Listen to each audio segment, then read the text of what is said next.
without further ado, I'd like to introduce Paul Fettuccia from A&S, Advanced Network Services, to kind of introduce the panel, and I'm going to let them go to town. I'm glad we give them a few extra minutes in order to do that, but I think you'll find this panel fascinating. Thanks. Paul? Thank you, Rich.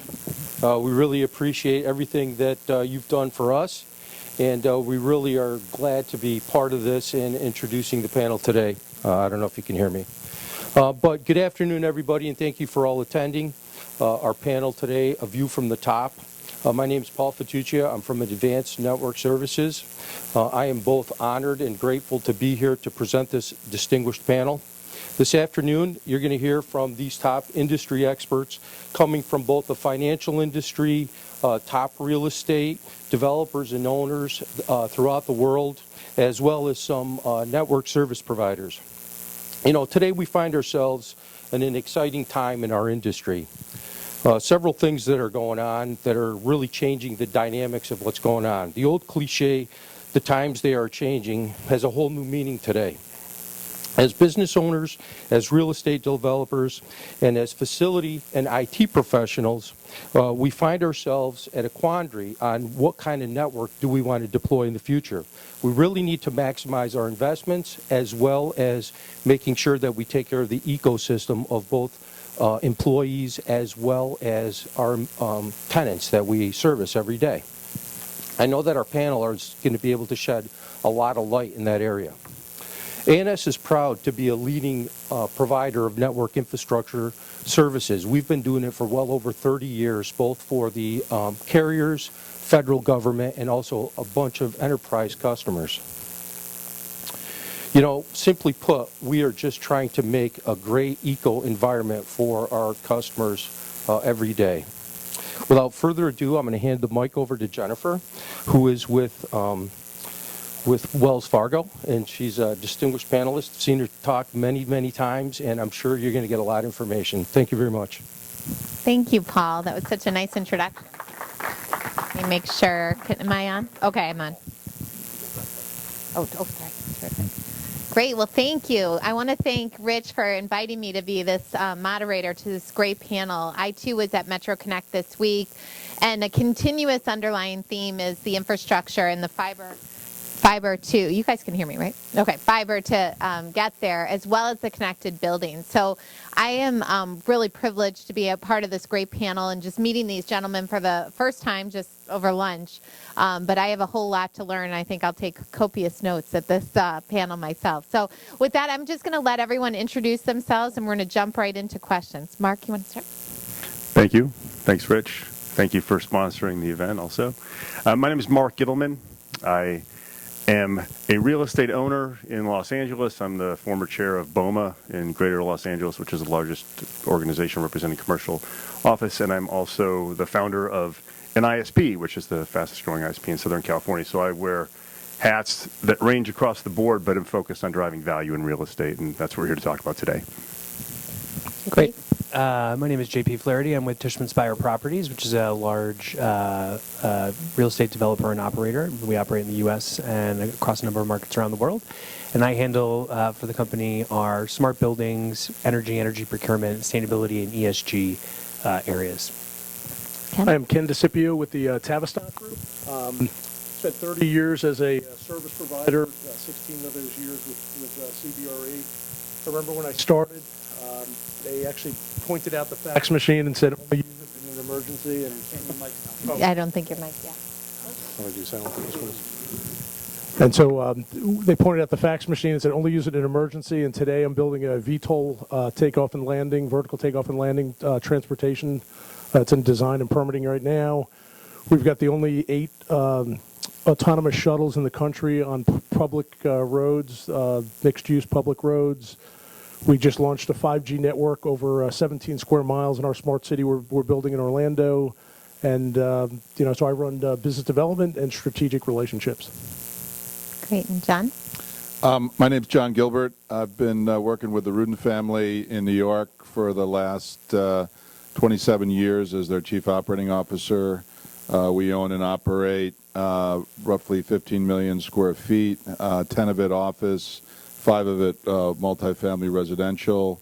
and we've also just launched a software company called Prescriptive Data, which is a company that we've created a brain for buildings so that all the data that you're collecting has a place to live and has a place to be correlated against other data sets, and we use that data to predict and prescribe what we should be doing tomorrow based upon the data that we collected today. Terrific. So maybe just starting bigger picture, I'm going to throw a kind of open-ended question that I'd love each of your color on. Maybe discuss from each of your perspectives, what are the key issues when we think of the topic of connectivity in each of your buildings? I mean, it clearly is changing. The ecosystem is rapidly developing. Maybe we go reverse. John, you want to start? Sure. So in 1995, when Al Gore was kind enough to create the internet for us all, we had a building that had been vacant for 6 years. Drexel Burnham Lambert was in there.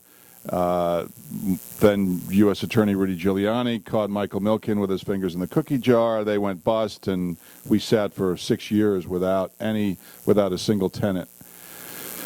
Internet was born. We read a book called Being Digital. Anybody read it? Nicholas Negroponte. I want to go back and read it again, but we read that book, and in that book he started talking about smart, ready real estate. And we're like, what the heck is smart, ready real estate? Well, long story short, it basically is a building that brings optical fiber to the desktop, which had never been done before, and which is exactly what we did back in the mid-90s, 95, 96.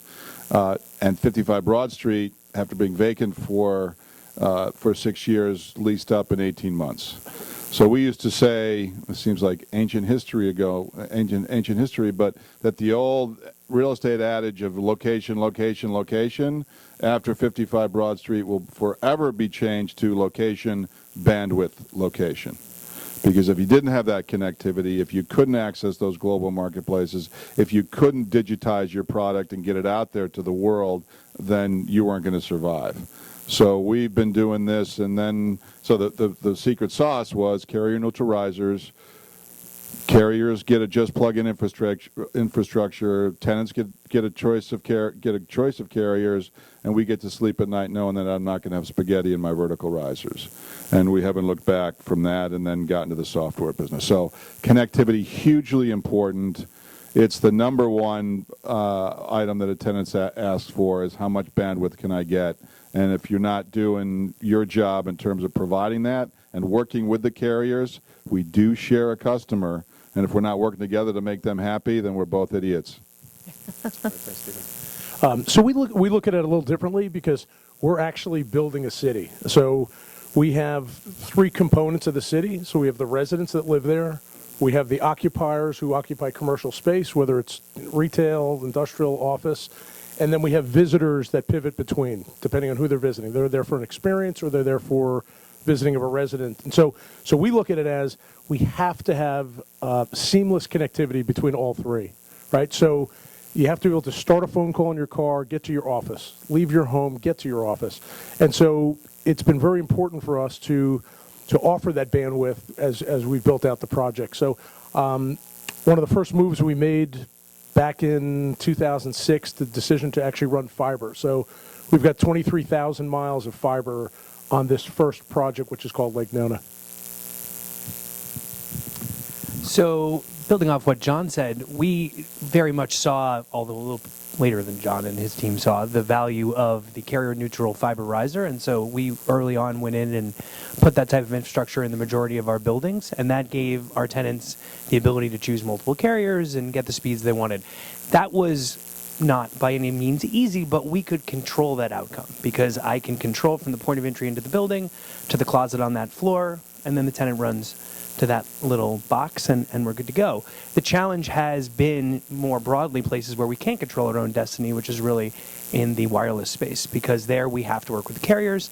Same time, when we were working with these older buildings, which is a lot of what the buildings that we own in large markets are. Great news, they're older buildings, so the facades are fairly porous. Cellular signal goes right through, no problem. As we have built lots of new, very efficient glass boxes, which is what the market wants, as the speaker from this morning pointed out, that's incredibly effective at energy efficiency, also incredibly effective at blocking all cell signals. So the real challenge has been in building new buildings that are very efficient and have lots of glass. How do you actually provide that wireless connectivity? And in a world where I can't control that outcome, I have to work with the carriers. How can you make those investments and understand how you're going to be able to play that out over a long period of time? And that's been the more recent challenge, is how do you do that? And it's really not necessarily an engineering challenge. It's much more a who do you want to work with and who do you want to get in bed with for 15 years, and how do you control that destiny in the future? Putting a boatload of fiber in your building is going to be a great idea no matter what. But it's that last, not even last mile, it's that last 200 feet from the antenna to the customer that has become the real challenge in our buildings. And it's funny because our CEO once looked at me and was like, well, everybody I called today is always on their cell phone. So who cares about fiber? And I'm like, problem is 99% of that phone call was over fiber, right? Only the last 2 feet on one end and 12 feet on the other end were not on fiber. And so it's not really about that fiber piece we can control. It's about that last little bit that we can't control, and how do you actually provide that service in buildings? And as the earlier speaker talked about, and who's going to pay for it? Marc, how about you? Well, those were all great answers. They're all technical answers, so I'm going to speak to the financial aspect. I agree with all these answers, so no need for me to repeat them. What I focus on is how do you get the stakeholders, which are the investors, the owners, the operators, and ultimately the tenant, who is the consumer of that phone call, to all benefit from it. We've all heard lots of different models where, it used to be the carrier paying for it, but the carriers can't pay for it anymore because you won't tolerate your cell phone bill being any higher. The same reason that you won't be paying for when they buy more spectrum, because your phone bill caps out about $100, and that's typically the tolerance for that. So what I focus on is how do you solve an equation for either giving a tenant, because that's our shared customer, right? We all have tenants. How do you give a tenant a better value proposition for being in a building where you can collect more rent, which you described, I think, at 25 cents a foot, I think the math was. We're getting about $3, Yeah. $3 a foot more. Yeah. So how do you get more rent? Or if the marketplace is a little bit different, how do you make your building, building A, more competitive than building B, but still drive NOI? Because as an investor, and I don't know the demographic of the audience here, but when you look at how investors look at what building to put money into or which ownership group to put money into, other than I think yours, right? It's all private capital, I believe. But they have to be able to make a decision on, well, everybody's got the same cap rate, so what's my, if you're selling at a 5 cap, how do I get 1 cent, 2 cents, 5 cents, 30 cents more per foot at a 20 multiple? Those are the questions that I focus on that really start to not only make a difference, but can actually align the stakeholders. It's the flip side of that coin of literally who's going to pay for it. Everybody's paying for it in one way or another. The investor focus is where I'm really here to talk about and think about. Hey, Jennifer, just one comment. We found that to offer these benefits to our tenants, we really needed to educate the brokerage community, because on a comparative analysis, when they're comparing buildings, we get thrown right off, right? So what we need to do is we spend, actually, at this point now, 60% of the tenants that are visiting us, we did an 850,000-foot deal unrepresented. So they're being unrepresented because they're finding that the brokerage community has not been educated on what's happening. They're not technology savvy. So what we've had to do is then go back to the brokerage community and actually bring them deals we couldn't get done, but educate them on why we're getting a premium. And it's really worked out well. So now what's happening is that they're justifying on a comparative analysis and saying, but here are the additional benefits by coming to Lake Nona. In a project that I own in Los Angeles, Colliers represents the project, and on their own accord, after us explaining a lot of these details, they built their own spreadsheet. Kyle Stanich was the broker, young guy, totally got it. He built his own model to show tenants coming in, because you got to educate the brokerage community and the tenant community. And literally, he built a model that was, here's the rent, here's the CAM, and then there's a column for like connectivity. And nobody had really seen that presented that way before. But when you calculate out your net effective rent, he was able to make the case to fill up a building for us that we had trouble filling up, frankly, and drive rent for us and our investors while making the case to the tenants on our behalf that it was a better building that was worth coming into and paying a little bit more money for, but ultimately it was going to be a better experience that was going to cost you less in the end, and everybody won. Interesting. And, you know, I follow the carriers, and I always say I love all my children equally, but there are a lot of different personalities in that carrier group. And I guess maybe just bluntly put, can you discuss your relationships with the carriers today? Friend, foe, mixture of both? Maybe, John, you've been doing this for 25 years, you said, so you've probably seen a lot of cycles. How do you view them right now? Well, it's, keep your friends close and your enemies closer, right? But at the end of the day, we're both feeding the same master. We're giving them space. They're giving, them connectivity. If we're not working together, then all we're going to do is point fingers at each other, and that doesn't solve it. So I would say we try to be as friendly as we can, and we try to ultimately get them to understand our side of the equation, and we try our best not to understand their side of the equation as best we can. As Jack Rudin used to say, understanding your vendor's problems is not your job. Understanding what our customers' problems are and solving them is our job. So, I think focus on the experience, focus on making that tenant happy, focus on cracking the whip and making sure that they're getting what they want, and that's what we do all day, every day. And I mean, you're working with the and we love the carriers. We have a relationship now, a strong relationship right now with Verizon. But what we're looking to do is what we found is most important is getting a champion within each carrier, and that champion helping us, go into areas that we should be going towards. Can I just explore that? If you're working with Verizon, are they really championing AT&T? Well, or? I think so we work with all the carriers, okay, right? So we work with all the carriers, but just on this 5G project, we tried for a little while to experiment, and look, we don't come up with these ideas. Right. What we do is we're just well capitalized, patient capital. We've got a family that's one of the wealthiest families in the world that is trying to build this legacy of a smart city. So what we've done is we get people around this white tablecloth and then help us, explore what we should be doing. In that case with Verizon, there was someone within that wanted to take this up as a project, and they took it right to the top, and then they said, let's do this. But we look to find that champion within, and it's everything we do. It's not going to get done unless we can find that person within. Kind of. JP, how about you? Because you mentioned glass boxes and the signal. I mean, Verizon's using very different spectrum than AT&T. Does that spectrum? Do they get in those discussions with you? Sure, but glass boxes are good at blocking all spectrums. Oh, all spectrum. Okay. Because it is not. I mean, it's without getting into physics, it's all about the sun is essentially the heat that's coming in is a radio wave, just like the cell phone signal. So as you build better and better glass, you're getting exceptionally good at blocking everything. Got it. So it's not really a carrier-specific problem. It's just radio waves in general. But I guess I would say, I think John put it perfectly. And then on top of that, a number of the carriers are also our customers because they rent space from us. Mm-hmm. So we have a very fine balance of them being both customer and a vendor. And so how do you balance those needs are not particularly easy, especially because within those companies, the people renting space and providing services are completely different parts of the company. But in general, we've found that you have to get in with the carriers regardless. For any number of reasons, we've got 3 carriers. Mm-hmm. And it doesn't appear that new ones are coming. So you got 3 choices. There are some smaller ones, but for all intents and purposes, for us, there's 3 players in the space.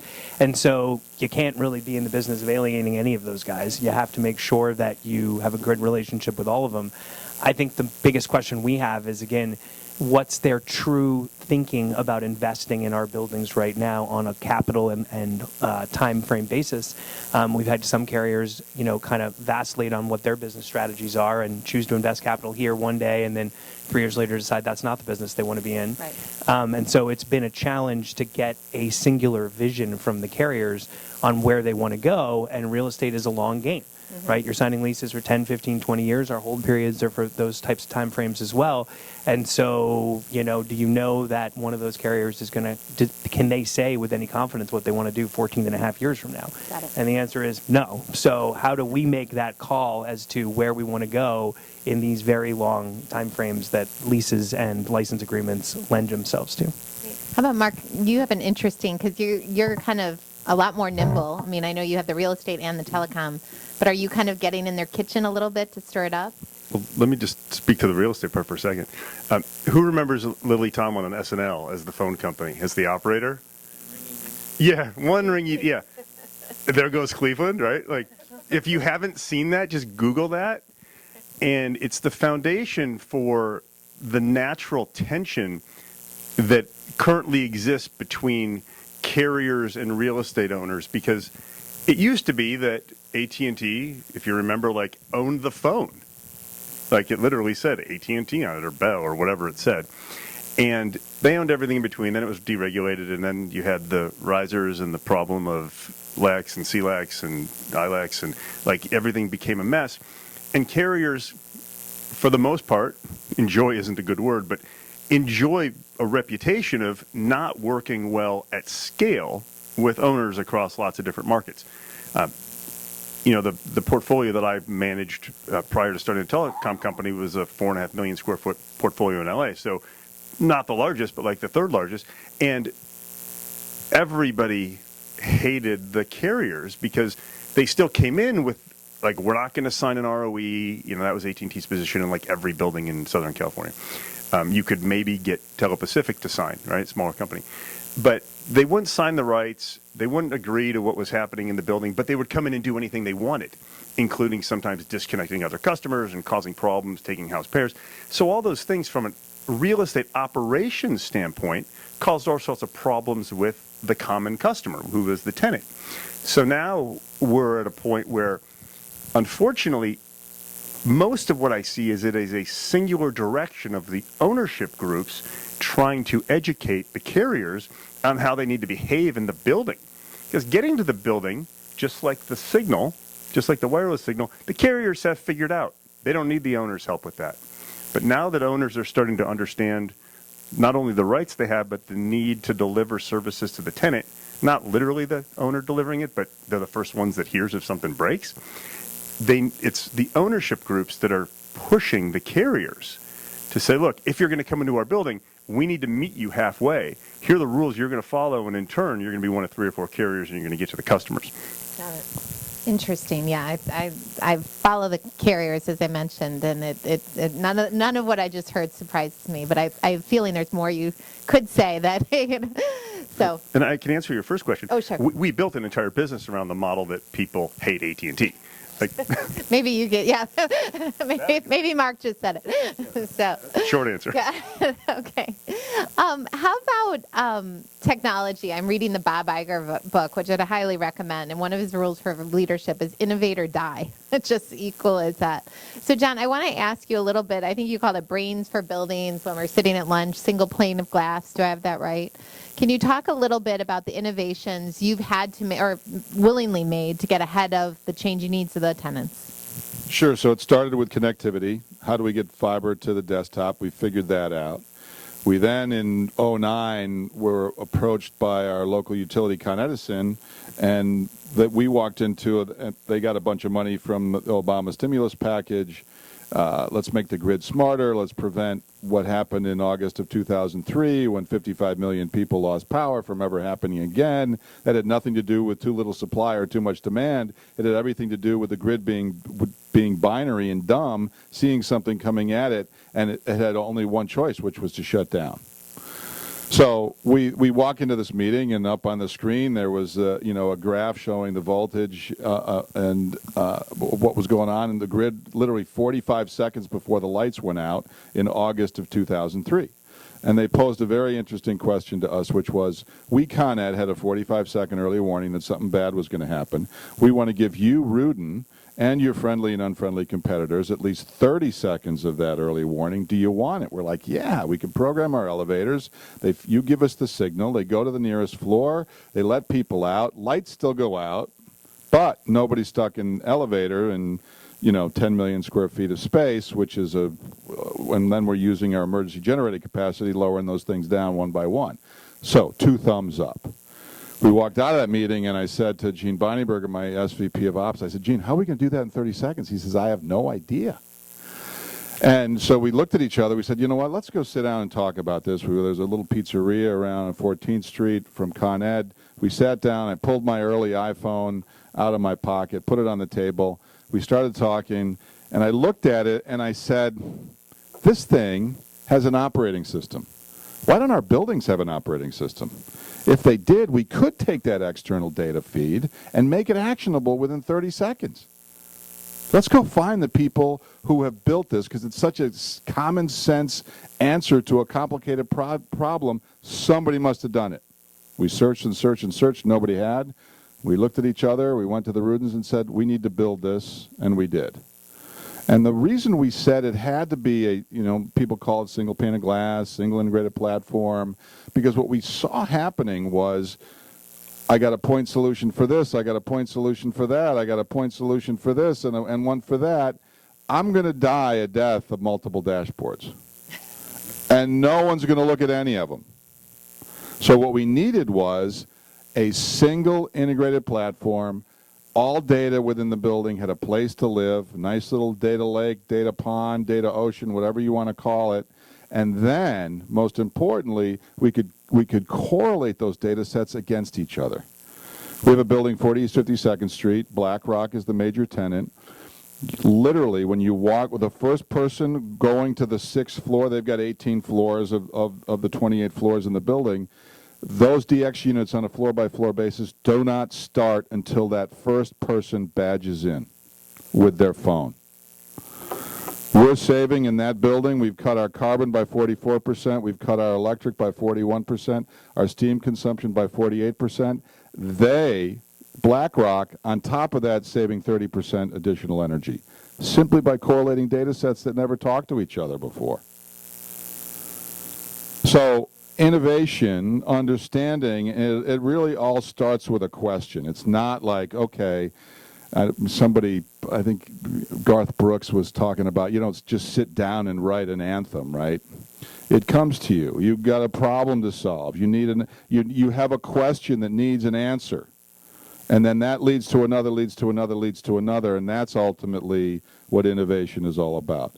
Under a single rubric, Bill Rudin made it very clear. He says, Gilbert, I have no idea what you guys are doing, but unless it helps me attract or retain customers, I don't care about it.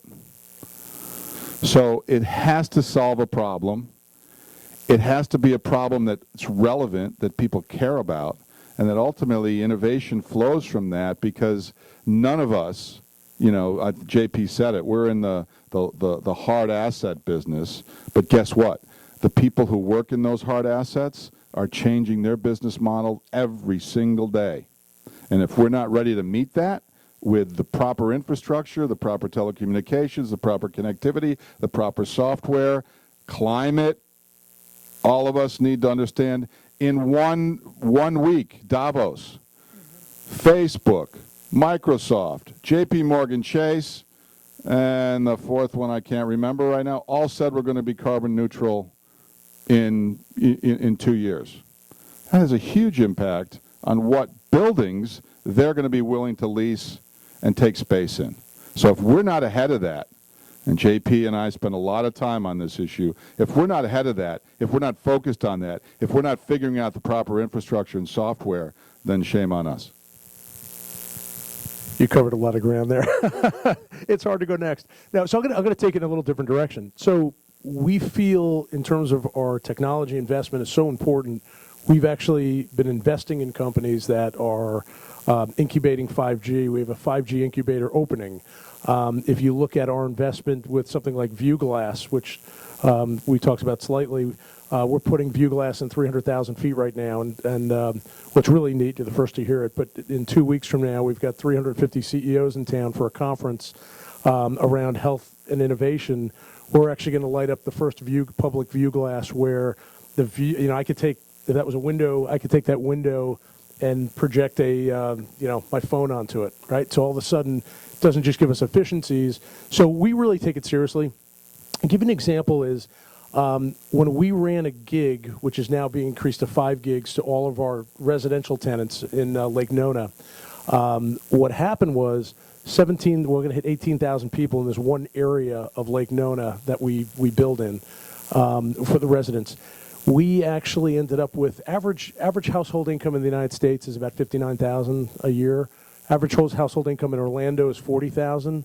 We ended up at $175,000 household income. 18,000 residents that have moved there in just under about 8 years. Average age is 36. 29% of those people are running businesses out of their home. So it's something we did not think would ever happen. We didn't even think about it. But all of a sudden, we've got this millennial workforce that's moved in. They're thriving. They're doing well. Now, we also own most of the restaurants, most of the hotels. We own the cable service. So what's happened is a trickle-down effect, right? All these things that are happening where we invest in technology, it's paying back in long-term other things that are happening in the community. So for us, it's very important that we stay on top of it and offer them the next level. Our next project is contiguous to this project.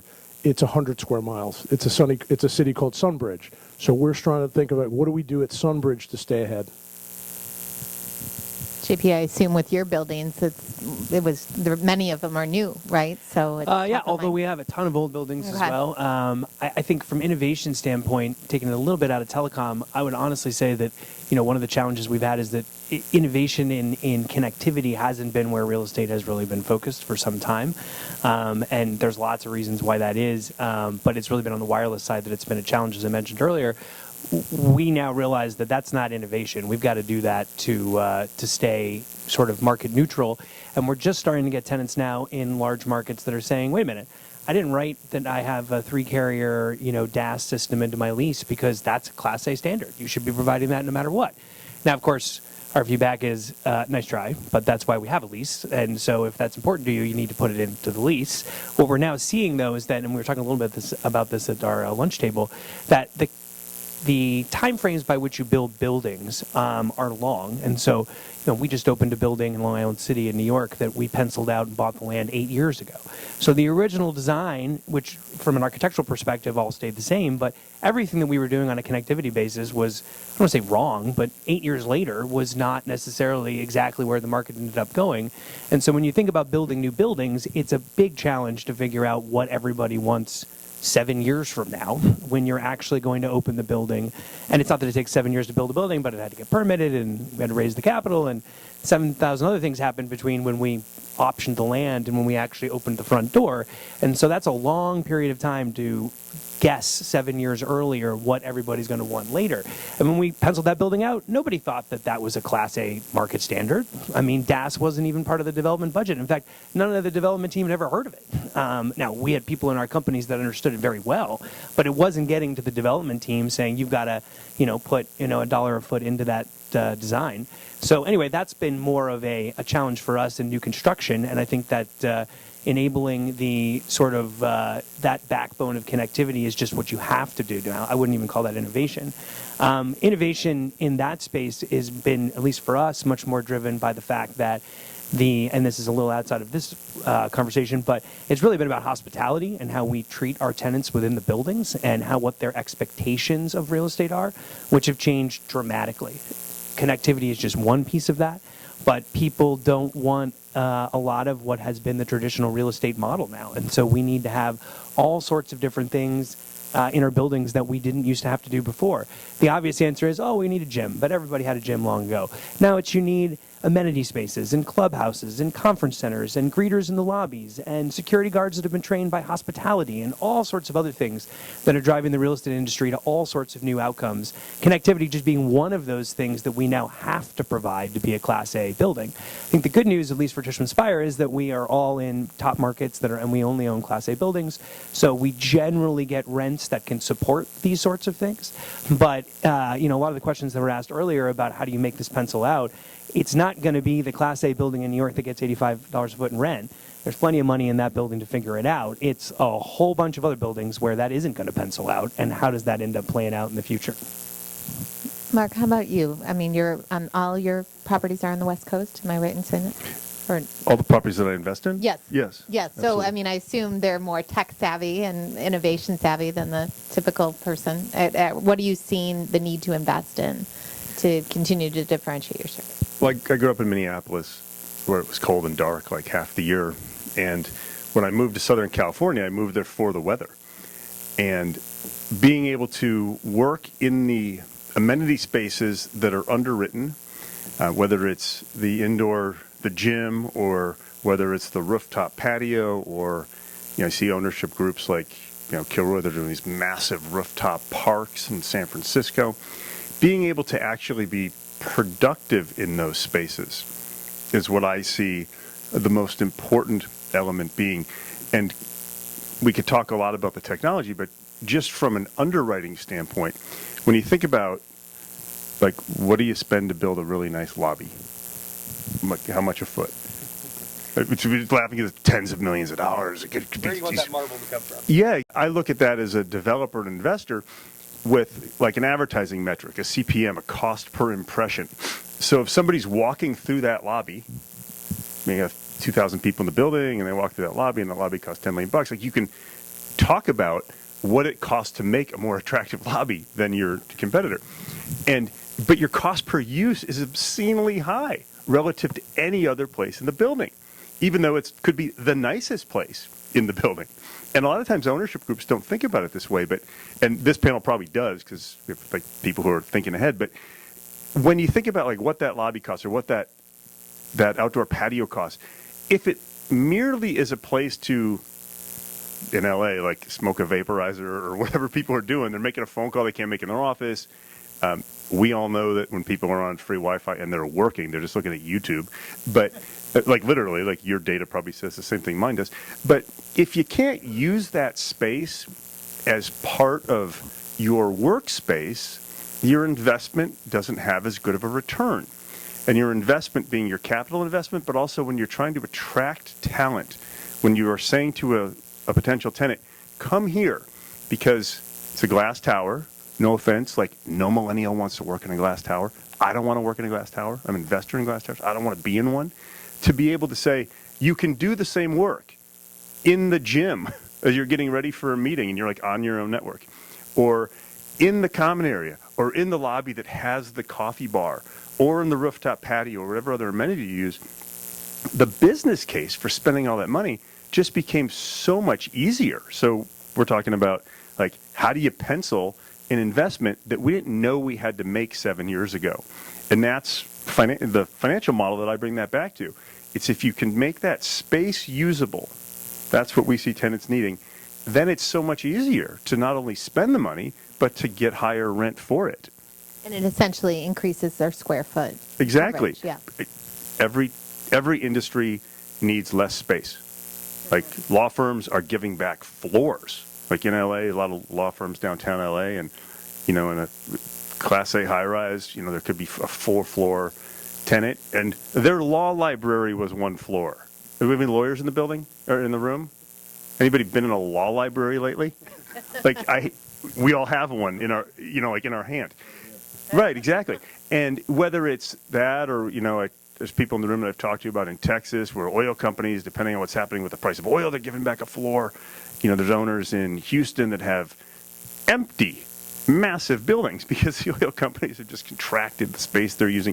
So it makes all the difference in the world. when you talk about how to use the space. But I'll just add one quick thing on lobbies, which is a topic that I have had many conversations about with our leasing teams. You can't quantify what's that lobby worth, right? Leasing's like, we gotta get half of that mountain from Italy. Bring it on the boat now. Put that marble up on the wall. But the crazy thing is, for a long time, we didn't have a single chair in the lobby. That whole lobby experience with all that beautiful marble was designed for you to walk past every day, never stopping, right?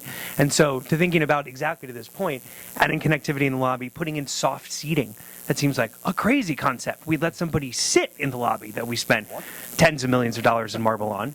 But that is a fundamental shift in how that business is looking, and to exactly that point, all of these tenants are all shrinking, and they want common amenity spaces and common spaces that they can use on a regular basis. And that has opened up the door to lots of other things. So just a quick example of that, we, like everybody else, has a tenant-facing app that has all sorts of services on it. But, everybody's got app fatigue. Why do you want to download that app? Well, the answer is we opened various amenity spaces in our buildings that you have to show the app with a little code on the app to get into the spaces. Presto, app adoption 100%, because everybody would like to go into the clubhouse and hang out on the roof deck.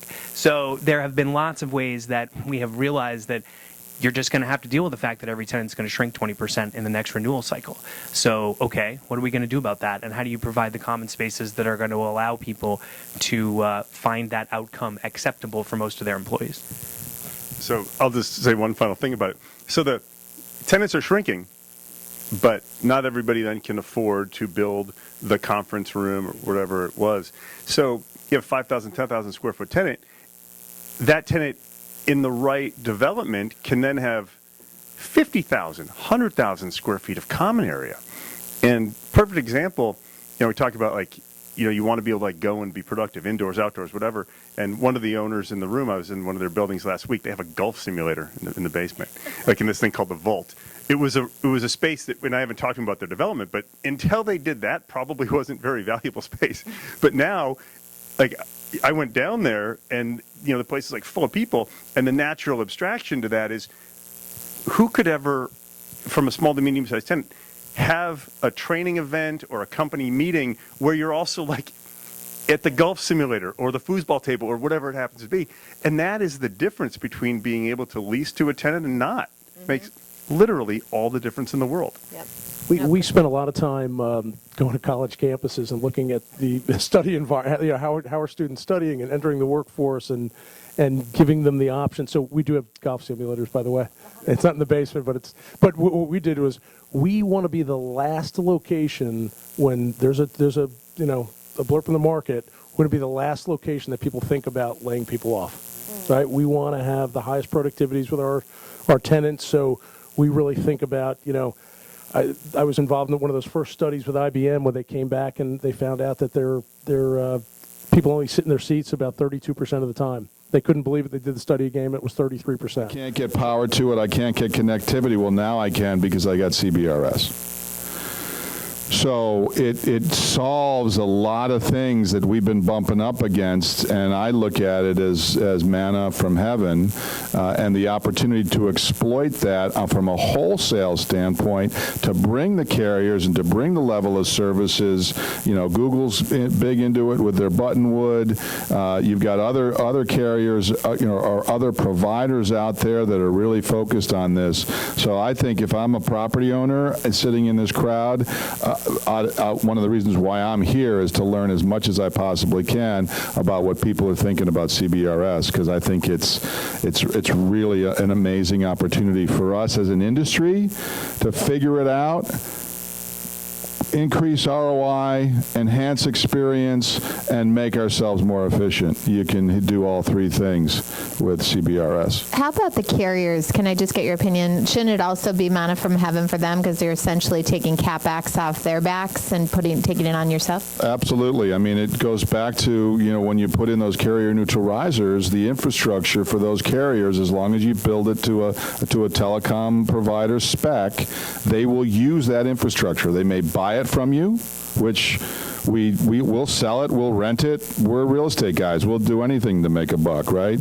But if they don't want you in the middle, fine, they'll buy it from you. So you sell them that media, and it's a beautiful thing.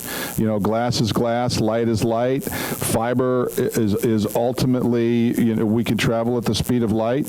At the end of the day, when you really look at the fastest networks in the world today, they are wireless. Fixed point-to-point wireless networks are the fastest networks because they're not bumping through, you know, different stops along the way. It's, I can see that exit sign, bingo, I'm pinging right off of that. So the building that we built over in the Brooklyn Navy Yard, Dock 72, it's on a pier. You know, it's like, okay, problem. How do we get redundant telecommunications to that when all I have is a single manhole on that land? Well, we brought fixed wireless, and the throughput's as fast as the optical fiber. So and now I've got, you know, whatever happens in the street, that building's still lit, tenants are still up and running and working, and God bless America. Although a little cheating because there's no buildings around, so you don't have to have any blockages in any way. But It does have great views. How about CBRS and 5G? I mean, you're touching 5G right now. Yeah, we're touching 5G now. CBRS, we're running a study right now to see, you know, what the benefits are going to be for us. But, you know, obviously we've made that commitment to 5G. You have to realize we're gathering tremendous amounts of data. We have 8 autonomous vehicles that are just going in every direction. They're just putzing along. We're gathering 72% of our residents give us their medical records, their exercise habits, their wearable data. We're taking that data. It's being encrypted. It's HIPAA compliant, and Harvard's doing a study on it. It's the largest residential study. We're working with Sidewalk Labs in our retail. We're doing 4 million feet of new retail right now. We may not charge rent for some of that retail based on the data, if they allowed us to collect the data versus them collecting the data, owning it themselves. So our parking structures, every inch of the property in the entertainment district and the parking structures is covered by camera. You know, if you drop your phone, it's going to diagnose whether you just dropped it, you're having a medical problem, or you have an emergency and you need the police. So we're gathering tremendous amounts of data. So for us, it's very important for us to be able to collect that data. The easiest way to collect that data as well. Just a quick question. I don't know if you know it. What is the average data being used in some of these autonomous cars? I mean, I heard it's staggering. It's staggering. Okay. I don't even. Yeah. Okay. Yeah. Interesting. Marc, did you? So on the ownership side, to make whatever it is work, whether it's CBRS or 5G or private LTE, more so CBRS and private LTE, going back to 2012, I started writing, I told our, you know, DLA Piper or whoever it was, to put a clause into every lease that said that the landlord gets to manage any radio spectrum in the tenant space. And at that time, it was just Wi-Fi, and we got so much pushback. You signed a deal with, like, Citibank, and they're like, what are you talking about? You want to tell us what frequencies and channels and whatever we can use? And we have over hundreds of leases never given on that clause. It routinely takes a lot of conversation because people are like, well, are you telling us we can't put it in? The answer is no. What we're saying is we have enough foresight for you as the tenant to make your life as easy as possible. You're not going to want your neighbor above, below, across the street, whatever, turning up their radio with music you don't want as loud as they can play it, so you merely have to turn up yours and nobody can enjoy that experience. Take that into the data space. We're talking about how do you optimize for the building to really work, and the building working being the most productivity. So again, I'm looking at this question from a real estate standpoint. There was a lot of foresight in that, because now when we're talking about tenants, they're talking about bringing in their own private LTE, like the whole radio space just gets even more congested. So the one thing that I do continually focus on is how do you manage that across a multi-tenant project where the tenants aren't talking to each other, but their radios are interfering with each other. Yeah, and I guess I'll just add briefly that challenge with CBRS is that absent everybody in this room and maybe at the conference last week, everybody who works for my company has no idea what I'm talking about. So what do we do? But everybody's heard of 5G, so they're sure that we need that. But when it comes to how you would actually do that, unclear. And CBRS is way out there in terms of an understanding at any level by much of the real estate industry at large. So I would say broadly CBRS, for all the reasons John just laid out, looks super cool for guys like John and I, but it's a small crowd right now that actually understands or gets that and is talking about it. On the other hand, 5G is what everybody's talking about. The good news on 5G is that, as far as we can tell, all we really need to do is just keep laying boatloads of fiber. Because at the end of the day, that fiber will solve all of those problems except for the antenna at the one end of the wire and the head-end equipment at the other. But the head-end equipment's not my problem. That's the carrier's problem. And the antenna isn't that expensive. So as long as we wire everything everywhere with tons of fiber, and fiber is very cheap, the expense is drilling the hole in the concrete or putting in the riser. It's not putting in 19 more strands of fiber. So just overbuild everywhere, and you will eventually solve that problem. Now, I don't want to suggest that we're wasting capital on doing that, but again, the cost of putting in a couple more strands of fiber to future-proof anything is tiny compared to the cost of having somebody come in on overtime and drill a hole through the concrete. So from a capital perspective, overbuilding on fiber is the right move all day long, and ultimately, whether that ends up being 5G or whatever, that's not, I mean, I care a great deal about that, but that is not immediately within my control. So what I can control is making sure we've got the right infrastructure ready for when we do have the ability to light that up. There really is in 5G in buildings today, right? I mean, there are kind of some solutions that get you there, but if you go to any of the carriers and say, I want to put 5G into the building itself, they say, call us back in 24 months, right? So right now, from that perspective, again, it's build the backbone, build all of that infrastructure behind the wall, and then, eventually we will be well prepared for that outcome.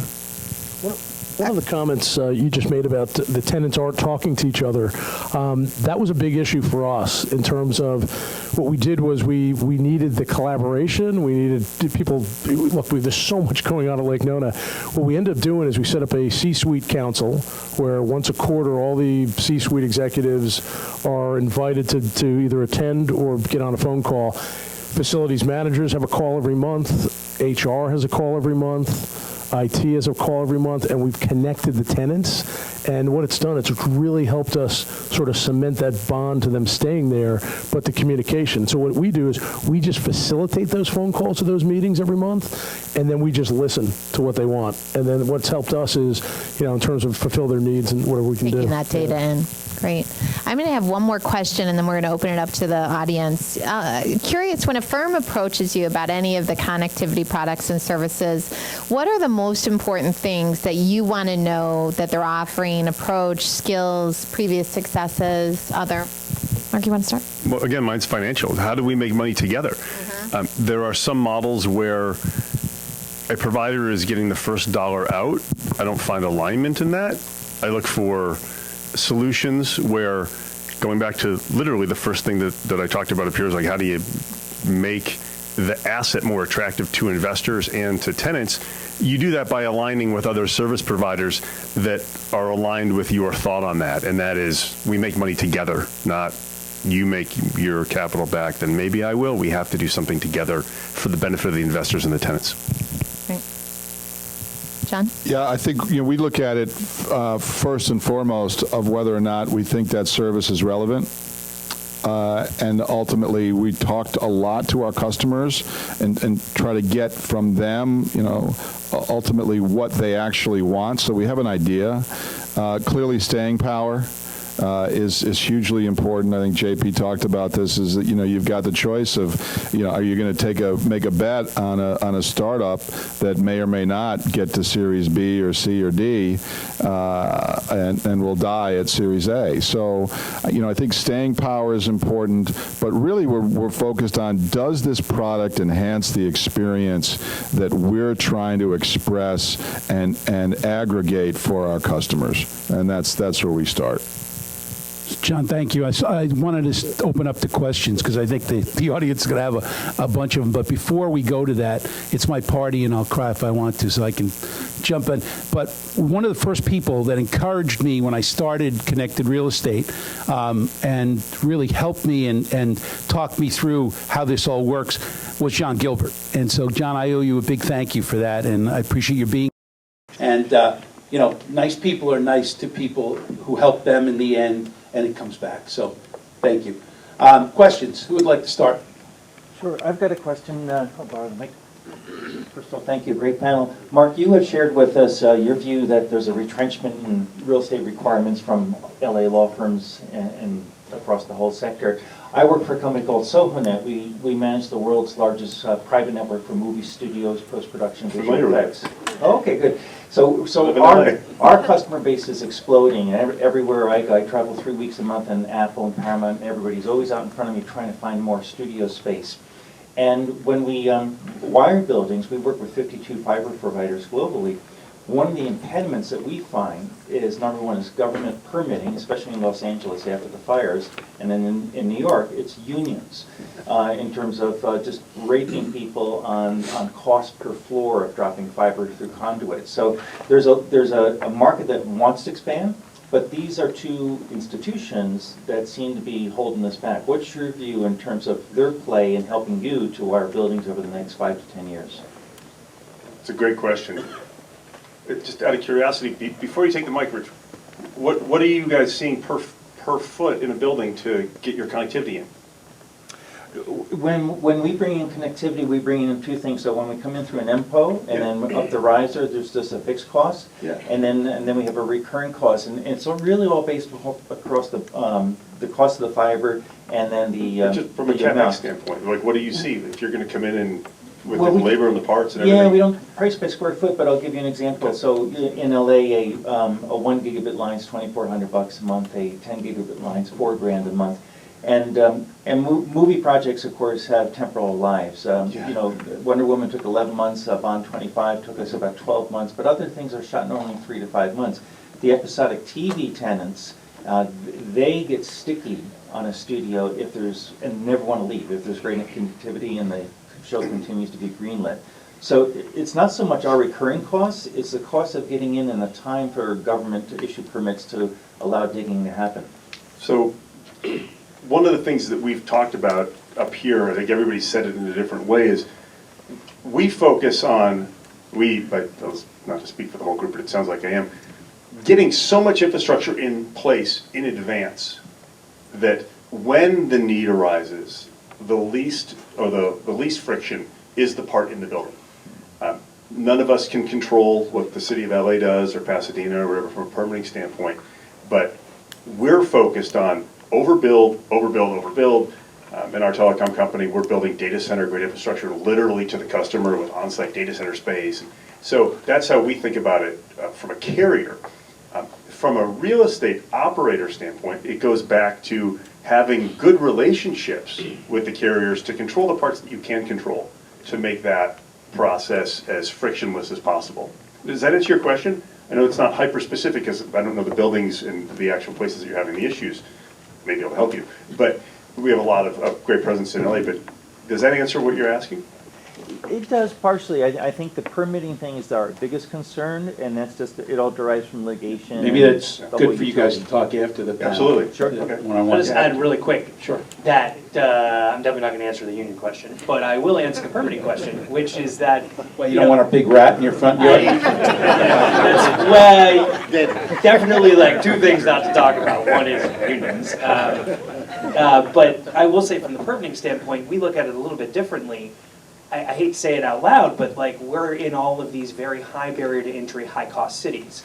As hard as it is for others to get permits, that's great news because that means our buildings are all the more valuable because we already have all the permits and the connectivity, right? So we view cities where it's extremely difficult to do business as great news for us because we've already got tons of buildings in those markets that are already wired and we'd love to rent you that space tomorrow. So as challenging as that is, that's a game that we think we're winning all day.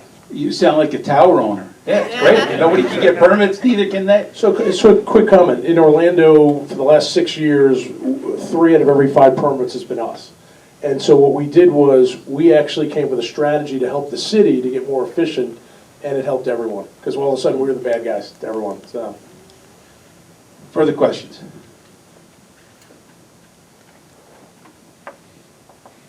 Great panel, by the way, very informative. I hate to be greedy, but maybe the question could be answered by each of the panelists real quick.